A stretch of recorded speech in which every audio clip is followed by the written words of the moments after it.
Good afternoon. On October 1st, 2013, Healthcaregov launched and promptly broke. Yep. And this was a really complex, high-stakes problem. My company, Truss, was one of the companies that was brought in with a bunch of other engineers to try and help fix it. And as we were going through that process and afterwards, I started to think more about the nature of this complex problem. And I realized over time, I've been involved and drawn to complex problems for a long time. Whether it's developing low and moderate income housing at scale and developing financial instruments for it, for community development finance, to helping to merge a segregated city and county school system in Durham, North Carolina under death threats. And the nature of these complex problems were just interesting, and I started to think about whether there's a framework or a repeated pattern that I could understand. So for the last 18 months, I've been starting to look into it, and I call it infrastructuralism. Now, there's a very long-winded definition of it, but a much simpler way to understand it comes from the efforts of an art innovator. A guy who could not get a gig in late 50s NYC because it was dominated by the abstract expressionists. But, according to Dave Hickey, what this person did was do this: move to the edge and declare it center. Andy Warhol moved downtown. He found his tribe. He found a new group of people who were looking at the world a lot differently and said, that's the new world that art world we need to live in. The rest is history. In fact, actually, it's a factory. So, using these four concepts, we're going to go through a couple stories and see how this works. But let me explain really briefly each of the quadrants. Declare. Declare is your vision. What is the road? Where do you want to get to? Even if you don't know how to get there, but what's your vision? 2 is edge. Moving to the boundary of your own understanding, moving to the boundary and overlapping with other people's understanding and being able to create new solutions, getting out of your own mental model, because with complex problems, you don't necessarily know what to expect. And by the way, as a note, you might find out information in your learning that then affects what your vision is. Move. Move is about taking that information and moving it into the organization itself and being able to have the organization adapt to this new information. There are lots of initiatives, elections, that have failed because they did not move information from the edge into the center in a timely way. And finally, center. Center is about once you get that signal, once you want to double down, you need to press that button. You need to go for it. And it's about scale and it's about leverage. So a lot of you are founders and builders, and you're dealing with complexity all the time. And this framework may help situate some of the efforts that you have. We actually have heard some stories that are very familiar with it, very familiar to me because of this framework. So I invite you, as I talk about some of these concepts, to think about whether these are things that you use in your own organizations or that are challenged by the things you use in your organizations. But first, I will illustrate with 3 stories. Let's go back to New York. Long live the World Trade, long live the king, yo. I'm from the Empire State.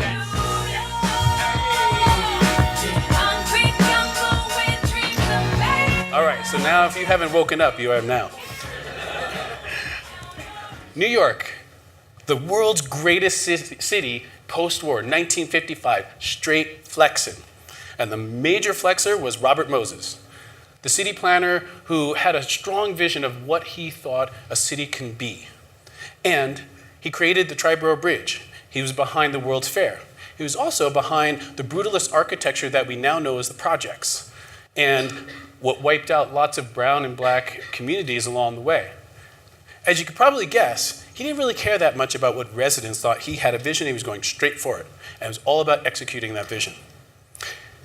His capstone was going to be the Lower Manhattan Highway that was going to go right through Greenwich Village, destroy Washington Square, and lots of Little Italy, while building a bridge to Brooklyn and eventually Levittown. Now, there's somebody who actually didn't agree with it, who had a very different vision: a resident, a mother, a writer. Enter Jane Jacobs. And Jane Jacobs asked a very different question. What kind of problem are cities? She changed the nature of what was being asked. And in page 2 in Death and Life of Great American Cities, she says, cities are problems of organized complexity. Now, I'd been thinking about this problem for about 18 months, and I nearly jumped out of my seat because it's on page 2. This is somebody who's writing about this 60 years ago. Now, that's all talk, that's all writing, but it's got to go into action, so let's tell that story. She started with the vision. But then, how was she going to stop a bridge just with a bunch of words? What she did was go to the edge. She went to her neighbors. She went to other neighborhoods. She talked to people who were different but had a shared vision of what their life could actually be. And in gathering all this information, she did surveys. She walked the block. She talked to a lot of people. For those of you who are in lean startup land, this is your customer development, right? By gathering all this information, she was able to form a coalition of very diverse parties, but with a common interest. But that's not good enough. She has to move this information someplace where the decision makers are at. And what she discovered was there's these public hearings. Now, those of you involved in politics, public hearings are probably pretty well understood. However, back then with Robert Moses, he was pretty famous for not advertising or not announcing these things until the last minute. But because she had developed coalitions and allies, she was able to find when these were being done and was able to bring this information and increase the number of allies that she had for herself. That was critical. The next step was learning about the key to stopping this bridge. And it turned out it was about making sure there were no condemned buildings. As long as they could keep buildings from being condemned, then the city could not just raise whatever they wanted to do. So for the next 10 years, all of her tactics, all of her organizing was focused on making sure nothing got condemned. And for 10 years, fighting with Robert Moses, she eventually prevailed. What's interesting about it, for me anyway, is that this is kind of a resilient model because neither Moses nor Jacobs could have anticipated things like millennials not buying cars, people moving back into cities, Lyft. None of these things were actually plausible, but because her vision of a city was that of resilience and adaptability, this model can carry through and in some ways be much more influential about city development than Robert Moses was. So, it focuses on learning on the edge. In fact, she says, in short, I should be writing about how cities work in real life because this is the only way to learn. We've heard a lot of those themes already today. So she was the OG infrastructuralist in my mind. Now, I've been talking a lot about problems. I'm talking about complex problems, and a little definition is probably helpful. So Samuel Arbesman, who's a complexity scientist, declares it as complex is a large number of moving parts interacting in multifaceted ways. Think biological cells, think cities, think massive computer networks. And sometimes, because they're interacting in multifaceted ways, you can't necessarily predict what those interactions are going to be. Now, this is contrasted to complicated problems, like building an airplane. Millions of parts, but you kind of know how they're going to interact with each other. And you can probably, if you intend to build a plane, if you have sufficient capital, you can probably wind up with a plane. So the systems there are tightly coupled. They are operations and leadership are focused on execution and building toward known standards. Critically important for building a plane. Not so effective if you're thinking about climate change because of so many massive parts and moving pieces and multiple stakeholders. I'm going to make the argument that we are living in an era of increasing complexity, where software eating the world brings different fields into conflict with each other or adjoining with each other in ways that we did not expect. Think about algorithms, and then you have to think about bias in algorithms because they're designed by human beings. Those are things we never really would have anticipated. I'd also say that these problems are some of our most urgent. So making sure that our systems for managing and creating these innovations and then getting them into the public sphere is matched with the problem at hand. And unfortunately, in governance, in international development, there are lots of situations where that mismatch happens. I talked about Healthcaregov, and that's such a story. $200 million was spent on something that didn't work on day one. How did that happen? It was based on a lot of the contractual agreements. There were people who executed correctly what they were asked to do. But the nature of the contracting process prevented it from actually being built correctly. So the good thing was they brought in a new set of engineers, a new set of people with different perspectives, and they came in and they had a very clear mandate. If they didn't hit that goal by December 24th, Congress had the ability to take that and rescind healthcare.gov before, just do it. And so they had a really clear vision, so they had to figure out what problem do we have. They didn't go to the boardroom, they didn't go to the exec room. Where they went was, where are the people who understood the problem? They went to the engineers, they went to the people who were on the front lines, and they had to figure out, well, this whole thing is on fire, what do I put out first? So they started to do things like build problem hierarchies. And Mikey Dickerson kind of made this problem hierarchy kind of after Maslow's hierarchy. And his definition of progress was interesting. He said, if we're working on a higher level of problems than we did last week, then we're making progress. It doesn't presume that he knows what the answer is, but they know they can make progress if they're working on higher level problems. It's a really clever way of thinking about it. Once they started to work side by side with the engineers who were on the project already, they had to bring that information in to where the decision makers are. And what they discovered there was people couldn't make decisions without going through 3 or 4 or 5 levels of decision-making hierarchy. That clearly was a problem. So they convinced people to do things like agile development. They made sure that the decision-making was really focused and only 1 step away or 2 steps away from the engineers who understood the problem deeply. Now, they had the information from the edge. They had convinced people to move that information inside. Where they then did was create the war room. The war room was the center of where all the action was happening. And it was run by a pit boss. And the pit boss had the ability to spin up or shut down the website at any time for any reason that that person decided to do it. Didn't have to have any approval anywhere else. My co-founder, Mark Follett, was one of those pit bosses. And one day at 1:55 p.m., he got a call from the White House and said, hey, President Obama is going to be in a press conference in 5 minutes at 2 p.m. Is the website working? He was able to answer that question with a lot of confidence because of the way that this team collectively was able to shift focus and move and put the practice of infrastructuralism at the center of their operation. They were successful, but I think the most important legacy is what happened after.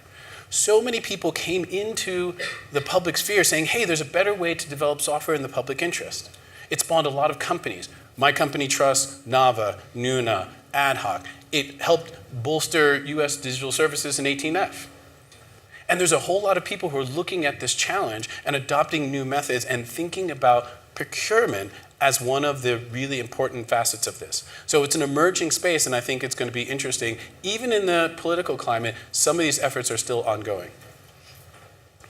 Now, I've talked about how Jane Jacobs moved into the edge with residents, and how healthcare.gov moved new engineers into the field. There's a common assumption, there's a common belief in these things. And, well, I won't tell you, I'll let somebody else do it. Man, I was brave, sailing on graves. Don't think I didn't notice those tombstones disguised as waves. I'm no dummy, here's something funny. You could be an immigrant without risking your lives, or crossing these borders with thrifty supplies. All you gotta do is see the world with new eyes. Immigrants, we get the job done. Now, let me tell you, I had to resist really heavily to put not more than one Hamilton reference in. Trust me on this. But a lot of people think that, oh, well, complex problems, we have new software, we have more bots, we have more technology to apply to it.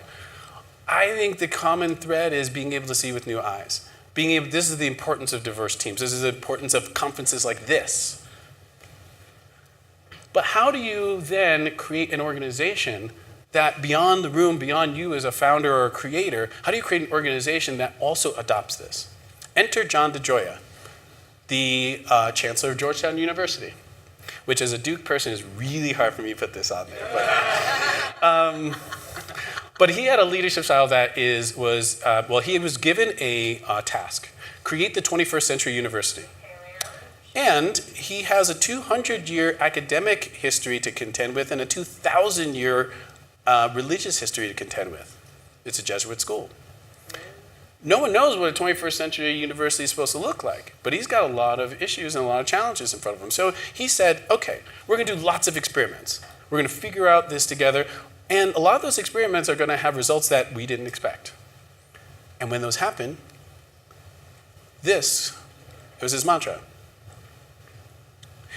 Imagine how much energy is released in an organization when you're not shooting the messenger when there's a result that you don't expect or is contrary to the opinion. He is able to create a lot of buy-in, and his job is to make sure that that vision and that declaration of vision is clear. Samuel Arbesman also has a really interesting way of thinking about it, as this is a mindset and a practice that is important for dealing with complexity. Humility without reverence, curiosity without fear. He did not revere a 2,000-year-old Jesuit tradition, but he was able to declare a vision anyway. And he was not scared of finding new answers. He was just curious. How can we build a 21st century university? It's a very different mindset.